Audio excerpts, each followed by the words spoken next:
अखड़ा हम गाए जो भाई हमारे लोग सुनल चाहता कल हमके जरूर गई हो सुनावत नहीं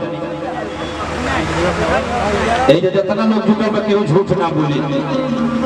जेकर बियाह अभी होखे वाला बा खास करके वो लोग कहते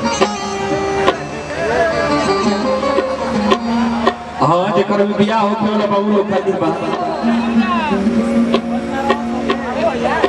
कि रजरुआ के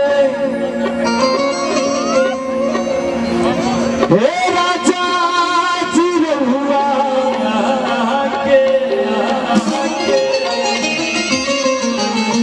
क्योंकि बहुत सारे कलाकार बनी निशा दुबे जी भी आगे बनी अभिनंदन पर स्वागत को मंच पे और मुन्ना भैया लोग तरह गोड़ लागत नहीं अभिनंदन स्वागत बा एगो मुखड़ा गाड़ी पे सैड सॉन्ग गाते हम कहे के भाव बाबा कि हमरा से शादी करके ससुरा में आई सच तू बोला कुंवार में क्या कहिलू तो तहार नहीं हर में रहे का कोई हाँ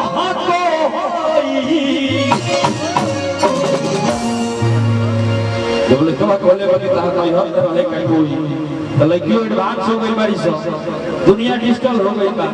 तुरंत वायरल हो जाता लड़कियां कहती है कि राजा रहुआ के ए सैया जी रहुआ के राजा रहुआ के मजा कोई देले होई ना बुझी हमारो से मजा कोई यही बात के जल गिरा जल हली का बस समय कम बा ये बड़ा बन गई एकरा बस में जाती तो राजा रहुआ के मजा कोई दे कोई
बस ये स्टूट करो और